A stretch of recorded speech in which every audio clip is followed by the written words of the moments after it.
Hi అండి, అందరికీ నమస్కారం. Welcome back to my channel yours lucky vlogs. కొత్తగా ఎవరైనా మన ఛానల్ చూస్తూ ఉంటే ప్లీజ్ అండి సబ్స్క్రైబ్ చేసుకోండి. ఆల్రెడీ సబ్స్క్రైబ్ చేసుకున్న వాళ్ళకి చాలా థ్యాంక్స్ అండి. మరో చిన్న రిక్వెస్ట్ ఏంటంటే వీడియోలోకి వెళ్ళే ముందు ఒక చిన్న లైక్ చేయండి ఫ్రెండ్స్. మీరు లైక్ చేయడం వల్ల మన వీడియో మరికొంతమందికి షేర్ అవుతుంది. సో దట్ మీరు నాకు చాలా హెల్ప్ చేసిన వాళ్ళు అవుతారు. ఈరోజు వీడియో అయితే ఒక స్పెషల్ వీడియో అని చెప్పొచ్చు. హస్బెండ్ ఆఫీస్కి, పిల్లలు స్కూల్కి వెళ్ళేటప్పుడు హడావిడిగా వంట చేయాల్సి ఉంటుంది కదా. ఒక్కోసారి కర్రీ చేసే టైం ఉండదు. ఇన్కేస్ కర్రీ చేసినా పిల్లలు తింటారో తినరో అన్న ఆ భయం ఒకటి. అలా కాకుండా ఇలా రైస్ ఐటమ్స్ చేసి పెట్టారంటే బాక్స్ మొత్తం ఖాళీ చేసుకొని వస్తారు. ఈరోజు నేనైతే 8 రకాల రైస్ ఐటమ్స్ చూపిస్తాను, ఒకసారి చూసేయండి. అన్నీ కూడా చాలా సింపుల్గా చేసుకోవచ్చు. ఫస్ట్ అయితే టమాటో రైస్ చూపిస్తానండి. టమాటా రైస్ కోసం ఇక్కడ ఒక కడాయి పెట్టేసుకొని 1 table spoon oil, 1/2 table spoon నెయ్యి వేసుకొని అది పూర్తిగా హీట్ అయిన తర్వాత చెక్క, లవంగా, అలాగే కొద్దిగా జీలకర్ర, సాజీర వేసుకున్నాను. అలాగే పోపు దినుసులు కూడా వేసుకున్నాను. ఆవాలు, జీలకర్ర, శనగపప్పు, మినపప్పు, కొద్దిగా బిర్యానీ ఆకు కూడా వేసుకొని ఇది కాస్త వేగిన తర్వాత పచ్చిమిర్చి, ఆనియన్స్ కట్ చేసుకొని పొడవుగా అవి కూడా వేసేసుకొని కొద్దిగా సాల్ట్ వేసుకొని ఆనియన్, పచ్చిమిర్చి పూర్తిగా వేగేంత వరకు ఇలా కలుపుకుంటూ వేయించేసుకోండి. ఇక్కడ ప్రతి రెసిపీ కూడా పిల్లల కోసం చేస్తున్నాను కాబట్టి వాళ్ళని దృష్టిలో ఉంచుకొని మసాలాలు అనేది యాడ్ చేసుకోవాలి. ఆనియన్స్ కాస్త ఫ్రై అయిన తర్వాత ఇందులోనే జీడిపప్పు, కరివేపాకు వేసుకొని కరివేపాకు కొద్దిగా వేయించుకునేసి 1/2 స్పూన్ అల్లం వెల్లుల్లి పేస్ట్ వేసుకొని అల్లం వెల్లుల్లి పేస్ట్ పచ్చివాసన పోయేంత వరకు వేయించుకోవాలి. ఇలా వేగిన తర్వాత ఒక పెద్ద సైజు టమాటాలని 2 తీసుకొని ఈ విధంగా ప్యూరీలాగా చేసేసుకోవాలి. మిక్సీ గిన్నెలో మెత్తగా పేస్ట్ చేసుకొని ఆ పేస్ట్ కూడా వేసేసుకొని ఈ విధంగా కలుపుకుంటూ వాటర్ అంతా ఎగిరిపోయి ఆయిల్ సైడ్కి వచ్చేంత వరకు ఫ్రై చేసుకోవాలి. ఈ విధంగా అడుగు అంటకుండా మధ్య మధ్యలో కలుపుకుంటూ ఈ విధంగా మంచిగా ఫ్రై చేసుకున్నామంటే బాగా ఫ్రై అవుతుందండి. ఇప్పుడు దీనిలో టేస్ట్కి సరిపడా కారము, కొద్దిగా జీలకర్ర పొడి, మిరియాల పొడి, కొంచెం ధనియాల పొడి, పసుపు వేసేసుకొని ఇవన్నీ కూడా మసాలాలు వేగేలాగా 1 నిమిషం పాటు వేయించేసుకోవాలి. ఇలా వేగిన తర్వాత ముందుగా ఉడికించి పెట్టుకున్న రైస్ వేసేసుకొని టేస్ట్కి సరిపడా సాల్ట్ వేసేసుకొని మొత్తం కలిసేలాగా కలిపేసుకోవాలి. రైస్ బాస్మతి రైస్ అయినా తీసుకోవచ్చు, నార్మల్ రైస్ అయినా తీసుకోవచ్చు, అది మన ఇష్టం అండి. ఏ రైస్ అయినా తీసుకోవచ్చు. ఏ రైస్తో చేసినా కూడా సేమ్ ప్రాసెస్ అనమాట. ఈ మొత్తం కలుపుతున్నప్పుడే కొద్దిగా కొత్తిమీర కూడా వేసేసుకొని మొత్తం కలిసేలాగా కలిపేసుకోండి. కలుపుతున్నప్పుడు స్టవ్ ఆన్లో పెట్టేసుకొని కలిపి అయిపోగానే కొంచెం స్టవ్ ఆఫ్ చేసేసుకోండి. ఆ బాండీకున్న వేడికి రైస్ కూడా కొంచెం మగ్గుతుంది. ఆ టమాటా పేస్ట్ కూడా రైస్కి బాగా పడుతుంది అనమాట. మనం టమాటాతో చేసాం కాబట్టి ఇందులో నిమ్మకాయ ఏమీ అవసరం లేదు. మీకు ఇష్టం అనుకుంటే కొంచెం నిమ్మకాయ కూడా పిండుకోవచ్చు. టమాటా రైస్ అయితే ఫినిష్ అయిపోయిందండి. చాలా టేస్టీగా ఉంటుంది, హెల్త్కి కూడా చాలా మంచిది. పిల్లలు ఇష్టంగా తింటారు. ఒకసారి తప్పకుండా ట్రై చేయండి. రైతాతో ఇచ్చామంటే చాలా ఇష్టంగా తింటారు. ఇప్పుడు సెకండ్ రెసిపీ వచ్చేసి ఉసిరికాయ పులిహోర. అన్ని సీజన్లలో కూడా ఇప్పుడు సూపర్ మార్కెట్లలో ఉసిరికాయలు, మామిడికాయలు దొరుకుతూనే ఉన్నాయి కదా. అలాంటప్పుడు ఉసిరికాయలు తెచ్చుకొని ఈ విధంగా పులిహోర చేసుకోవచ్చు. చాలా సింపుల్గా చేసుకోవచ్చు, హెల్త్కి కూడా చాలా మంచిదండి. ఇలా దీనికోసం లేకపోతే గ్రైండ్ కూడా చేసుకోవచ్చు. మధ్య మధ్యలో చాలా బాగుంటుంది టేస్ట్ అయితే. నేనైతే ఇక్కడ ఒక 3 ఉసిరికాయలని తురిమేసి పక్కన పెట్టుకున్నాను. ఇప్పుడు కడాయిలో ఒక 2 టేబుల్ స్పూన్ల వరకు ఆయిల్ వేసుకోవాలి. టేస్ట్ అయితే చాలా బాగుంటుంది, హెల్త్కి కూడా చాలా మంచిదండి. ఉసిరికాయ తినడం వల్ల కంటికి, జుట్టుకి చాలా మంచిది. తప్పకుండా ఈ రెసిపీ అనేది ట్రై చేయండి. ఆయిల్ హీట్ అయిన తర్వాత ఆవాలు, జీలకర్ర, శనగపప్పు, మినపప్పు, పల్లీలు, ఎండుమిర్చి వేసుకొని ఇవి కాస్త వేగేంత వరకు వేయించేసుకోవాలి. ఇప్పుడు కట్ చేసి పెట్టుకున్న పచ్చిమిర్చిని ఇలా నిలువుగా కట్ చేసుకోవాలండి. ఇలా కట్ చేసుకుంటే పిల్లలు తినేటప్పుడు తీసేయడానికి కూడా బాగుంటుందన్నమాట. పచ్చిమిర్చి, జీడిపప్పు వేసుకొని ఇవి కూడా వేగేంత వరకు వేయించేసుకొని ఇందులో కొద్దిగా పసుపు, కరివేపాకు, ముందుగా తురుము పెట్టుకున్న ఉసిరికాయ తురుము కూడా వేసేసుకొని మొత్తం ఉడికేలాగా ఉడికించుకోవాలి. ఇందులోనే కొద్దిగా ఇంగు వేసుకోండి, టేస్ట్కి చాలా బాగుంటుంది. ఏదైనా పులుసు ఐటమ్స్లో కానీ పులిహోరలో కానీ ఇంగు వేసుకోవడం వల్ల డైజెషన్కి మంచిది, అలాగే టేస్ట్ కూడా చాలా బాగుంటుంది. ఈ ఉసిరికాయ తురుము మొత్తం కూడా ఆయిల్లో కొంచెం ఫ్రై చేసుకోవాలి. ఒక 2 మినిట్స్ పాటు ఫ్రై చేసుకుంటే సరిపోతుందండి. మనం తురుముకున్నాం కాబట్టి కొంచెం తొందరగానే ఫ్రై అయిపోతుంది. ఇలా ఫ్రై అయిన తర్వాత ముందుగా ఉడికించిన రైస్ వేసేసుకొని మొత్తం కలిపేసుకోవాలి. టేస్ట్కి తగినట్టుగా కొద్దిగా సాల్ట్ కూడా యాడ్ చేసుకోవాలి. ఉసిరికాయ తినడం వల్ల పిల్లలలో జలుబు, దగ్గు వచ్చే ప్రాబ్లమ్స్ ఏమైనా ఉన్నా కూడా తొందరగా క్యూర్ అవుతాయండి. ఉసిరికాయ పుల్లగా ఉన్నప్పటికీ కూడా ఇమ్యూనిటీ పవర్ బాగా పెంచుతుందన్నమాట. ఈ ఉసిరికాయ పులిహోర టేస్టీగా ఉండటమే కాదండి, హెల్త్కి మంచిది, జుట్టుకి అయితే ఇంకా మంచిది. మనం ఇది వారానికి 2-3 సార్లు అయినా తీసుకోవడం వల్ల, ఉసిరికాయ పచ్చడి రూపంలో, పులిహోర రూపంలో ఇలా తీసుకోవడం వల్ల హెయిర్ ఫాల్ అనేది తగ్గుతుంది, హెయిర్ అనేది లాంగ్గా పెరుగుతుంది. చాలా సింపుల్గా ఉసిరికాయ పులిహోర రెడీ అయిపోయిందండి. వీడియో నచ్చినట్లయితే ప్లీజ్ ఒక చిన్న లైక్ చేయండి. ఇంకా మన మూడవ రెసిపీ వచ్చేసి పుదీనా రైస్. చాలా టేస్టీగా సింపుల్గా చేసుకోవచ్చు. ఈ రెసిపీ కూడా హెల్త్కి కూడా చాలా మంచిది. పుదీనా అనేది హెల్త్కి ఎంత మంచిదో మీ అందరికీ తెలిసిన విషయమే. ఈ పుదీనా రైస్ కోసం ఒక 2 గుప్పెళ్ళ పుదీనాని, ఒక 2 పచ్చిమిర్చి, చిన్న అల్లం ముక్క, ఒక 3-4 వెల్లుల్లి రెబ్బలు, కొద్దిగా సాల్ట్ వేసేసుకొని గ్రైండ్ చేసి పక్కన పెట్టేసుకోవాలి. ఇలా సాల్ట్ వేసి గ్రైండ్ చేసుకోవడం వల్ల ఆకు అనేది నల్లగా అవ్వకుండా ఉంటుందన్నమాట.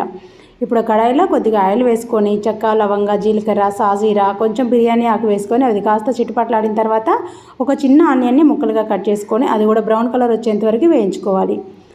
ఇది వేగిన తర్వాత ఇందులో ఆల్రెడీ మనం అల్లము వెల్లుల్లి వేసాం కాబట్టి ఇప్పుడు అల్లం పేస్ట్ ఏం వేయాల్సిన అవసరం లేదండి. ముందుగా మిక్సీ వేసుకున్న పుదీనా పేస్ట్ వేసుకొని వాటర్ అంతా ఎగిరిపోయి ఇలా ఆయిల్ అంతా సైడ్కి వచ్చేంత వరకు ఫ్రై చేసుకోవాలి. మాడిపోకుండా మధ్య మధ్యలో కలుపుకుంటూ ఫ్రై చేసుకున్న తర్వాత కొద్దిగా కొత్తిమీర కూడా వేసుకొని ఈ విధంగా ఒకసారి కలిపేసుకొని కరివేపాకు కూడా వేసుకొని 1 నిమిషం పాటు వేయించేసుకోవాలి.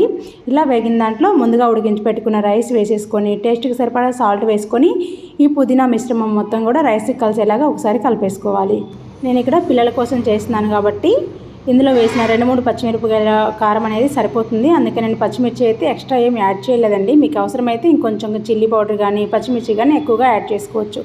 మొత్తం కలిసేలాగా కలిపేసుకున్న తర్వాత స్టవ్ ఆఫ్ చేసి కొద్దిగా నిమ్మరసం పిండి వేసుకొని సర్వ్ చేసుకున్నామంటే పుదీనా రైస్ రెడీ అయిపోతుంది. మీకు ఇష్టమైనట్టయితే పోపులో కూడా జీడిపప్పు వేసుకోవచ్చు. నేనైతే సైడ్గా ఫ్రై చేసి కొంచెం క్రిస్పీగా ఉంటాయని చెప్పేసి ఇలా యాడ్ చేశాను అనమాట.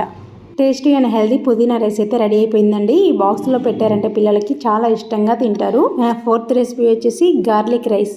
ఈ రైస్ అయితే ఈ వింటర్లో చాలా మంచిదండి. పిల్లలకి పెట్టడం వల్ల జలుబులు, దగ్గులు, అలాగే వాతం వల్ల వచ్చే ప్రాబ్లమ్స్ కూడా క్లియర్ అవుతాయి అన్నమాట. ఈ రైస్ కోసం ముందుగా కడాయిలో కొద్దిగా ఆయిల్ వేసుకోండి. ఆయిల్ హీట్ అయిన తర్వాత ఆవాలు, జీలకర్ర, శనగపప్పు, మినపప్పు, కొద్దిగా జీడిపప్పు వేసుకొని ఇవి కాస్త ఫ్రై చేసుకోవాలి. బ్రౌన్ కలర్ వచ్చేంత వరకు ఫ్రై చేసుకుంటే సరిపోతుంది. ఒక 10 నుంచి 15 వెల్లుల్లి రెబ్బల్ని సన్నగా కట్ చేసుకొని వేసుకోవాలి. ఒక చిన్న ఆనియన్ చిన్న ముక్కలుగా కట్ చేసుకొని వేసుకోవాలి. ఒక 2-3 పచ్చిమిర్చిని కూడా ఇలా సన్నగా కట్ చేసి వేసుకొని ఇవన్నీ కూడా కొంచెం లైట్గా ఫ్రై చేసుకోవాలి. ఆనియన్స్, పచ్చిమిర్చి పచ్చివాసన పోయేంత వరకు ఈ విధంగా ఫ్రై చేసుకోవాలి. చూసారు కదా, ఈ విధంగా వేగితే సరిపోతుంది. ఇలా మనం వేసిన పప్పులన్నీ కూడా ఇలా వేగితే టేస్ట్ బాగుంటుంది. పప్పులు నోటికి తగిలినప్పుడు కూడా కమ్మగా ఉంటుందన్నమాట. ఇందులోనే కొద్దిగా పుదీనా, కరివేపాకు సన్నగా కట్ చేసుకొని వేసేసుకున్నాను. ఇలా వేసుకొని ఇప్పుడు ఉడికించి పెట్టుకున్న రైస్ వేసుకోవాలి. మనం బాస్మతి రైస్ అయినా తీసుకోవచ్చు, నార్మల్ రైస్ అయినా తీసుకోవచ్చు.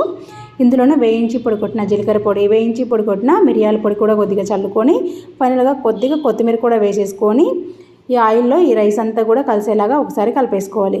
చాలా అంటే చాలా సింపుల్గా చేసుకోవచ్చు అండి. టేస్ట్ కూడా చాలా బాగుంటుంది. మీకు ఇష్టమైతే ఇందులో టమాటా అవన్నీ కూడా వేసుకోవచ్చు. కాకపోతే మనకు గార్లిక్ ఫ్లేవర్ తెలియడం కోసం ఇలా సింపుల్గా చేసుకుంటేనే బాగుంటుంది. టేస్ట్కి సరిపడా సాల్ట్ వేసేసుకొని ఇలా కలిపేసుకున్న తర్వాత స్టవ్ ఆఫ్ చేసి ఫైనల్గా కొద్దిగా నిమ్మరసం పిండుకొని ఒకసారి కలిపేసుకున్నామంటే గార్లిక్ రైస్ చాలా సింపుల్గా అండ్ టేస్టీగా రెడీ అయిపోతుంది. ఇలా బాక్స్లో పిల్లలకి ఇలా పెట్టేసి ఇచ్చారంటే గిన ఒక్క ముద్ద కూడా వదలకుండా తింటారండి. ఎలాంటి సైడ్ డిష్ లేకపోయినా సరే ఇలాగే తినేసేయచ్చు.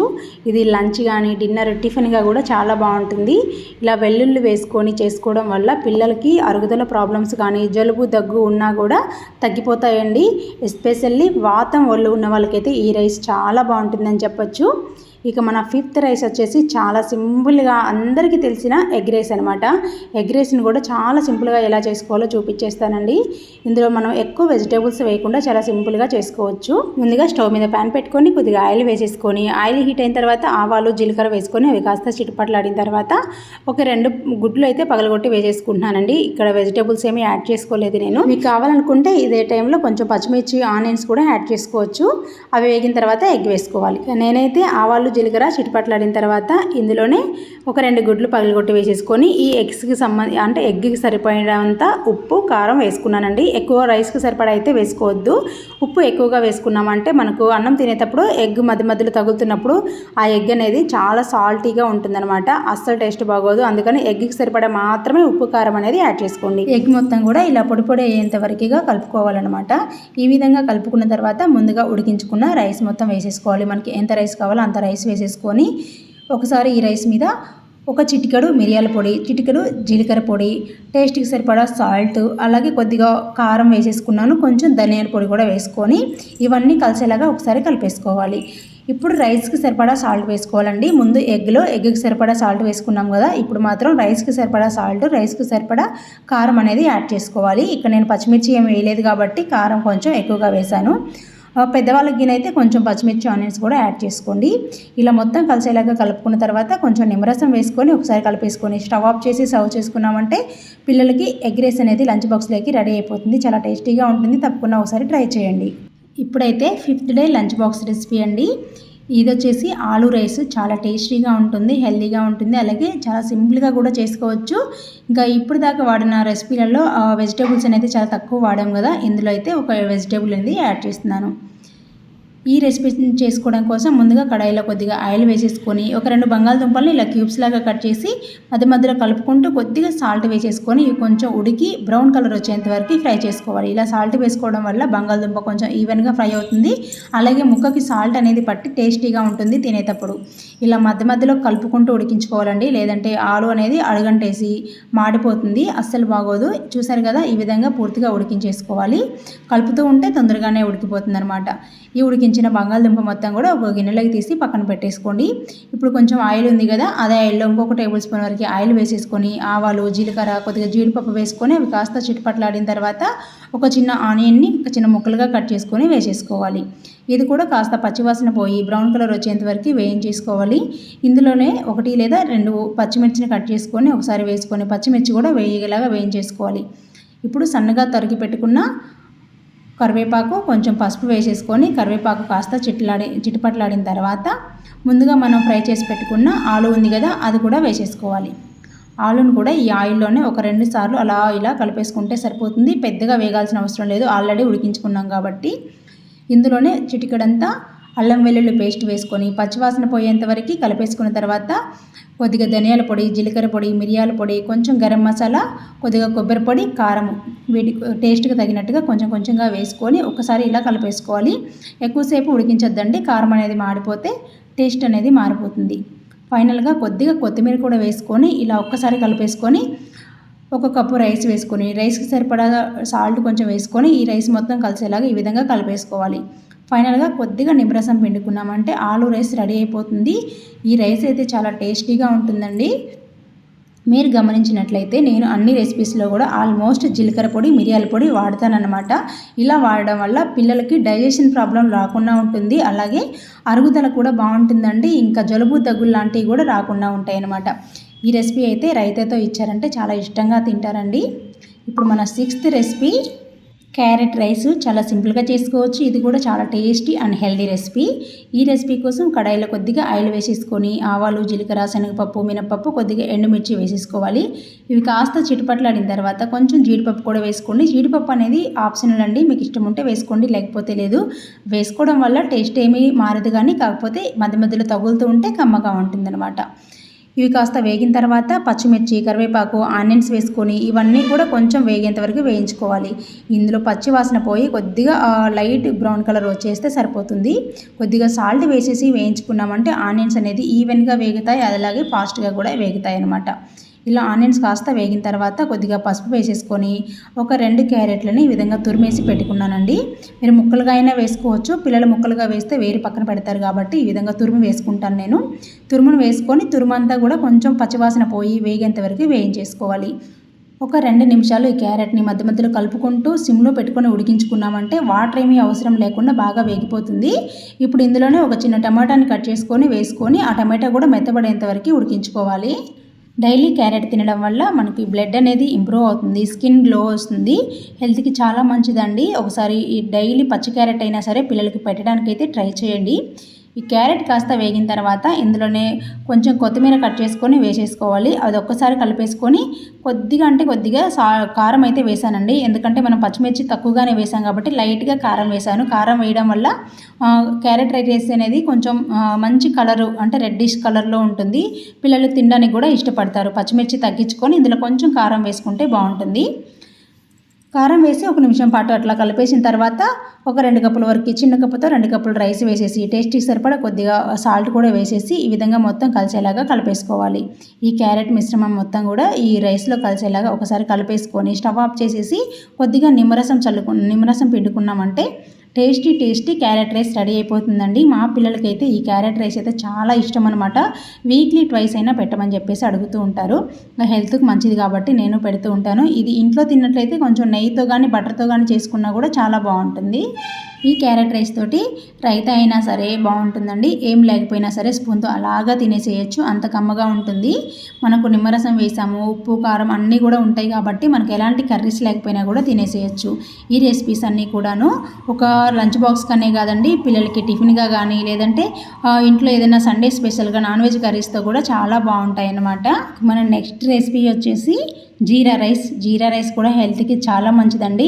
ఇది వెజ్ కర్రీస్తో కానీ నాన్ వెజ్ కర్రీస్తో కానీ చాలా టేస్టీగా ఉంటుంది. సండే స్పెషల్గా ఇలా జీరా రైస్ చేసుకొని మనం కొంచెం చికెన్ కర్రీ మటన్ కర్రీతో తిన్నామంటే చాలా టేస్టీగా అండ్ హెల్తీగా కూడా ఉంటుంది. దీనికోసం నేనైతే 1 గ్లాసు బాస్మతి రైస్ నానబెట్టుకున్నాను. రైస్ ముందుగా నానబెట్టుకోవడం వల్ల రైస్ అనేది పొడిలాడుతూ వస్తుంది, కొంచెం పొడవుగా కూడా వస్తుంది అనమాట.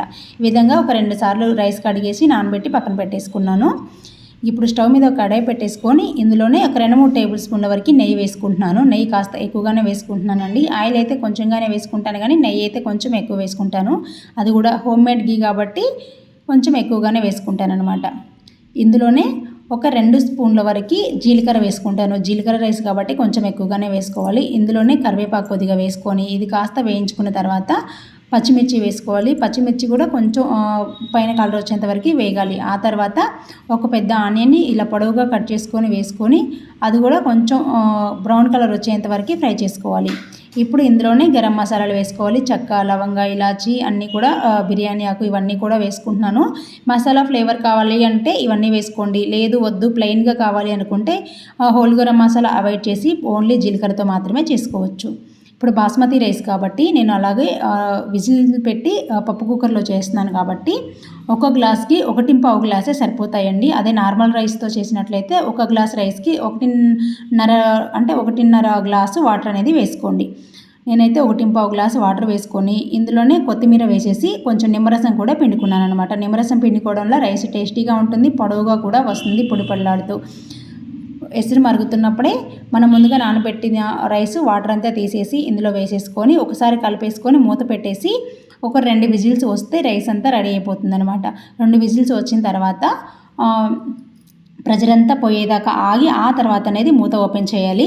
జీరా రైస్ రెడీ అయిపోతుంది. ఇది చెప్పాను కదా, ఇలాగే కొంచెం రైతాతో గిన పిల్లలకి బాక్స్లో పెట్టి ఇచ్చారంటే ఇష్టంగా తింటారు. అదే ఇంట్లోగినైతే ఏ చికెన్ కర్రీనో మటన్ కర్రీనో లేదంటే వెజ్ మసాలా కర్రీస్ తోటి సర్వ్ చేసుకుంటే చాలా టేస్టీగా ఉంటుంది.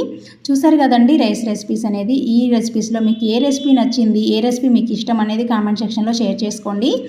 పిల్లలకి ఏదో ఒక రెసిపీ డైలీ ఇలా పెడుతూ ఉన్నామంటే వాళ్ళకి హెల్తీగా తింటారు, బాక్స్ అనేది రిటర్న్ రాకుండా ఉంటుంది. ఇవే పెట్టాలి అని కాదు, అప్పుడప్పుడు వెజిటేబుల్స్ పప్పు కూడా పెట్టచ్చు. అలా ఏం చేసే టైం లేనప్పుడు ఈ రెసిపీస్లో ఏదో ఒక రెసిపీ అనేది మనం చూస్ చేసుకొని పెట్టినట్టయితే పిల్లలు అనేది ఇష్టంగా తింటారండి. మీకు ఈ వీడియో నచ్చినట్లయితే ప్లీజ్ అండి లైక్ చేయండి, షేర్ చేయండి, సబ్స్క్రైబ్ చేసుకోవడం మాత్రం మర్చిపోవద్దు ఫ్రెండ్స్. మీ ఫ్రెండ్స్ అండ్ ఫ్యామిలీకి ఈ వీడియో యూజ్ అవుతుంది అనుకుంటే ఒక చిన్న షేర్ చేసేయండి. మీ టైం కేటాయించి వీడియో చివరి వరకు చూసినందుకు చాలా థ్యాంక్స్ అండి. వీడియో ఇప్పటివరకు లైక్ చేయకపోతే ఒక చిన్న లైక్ చేయండి.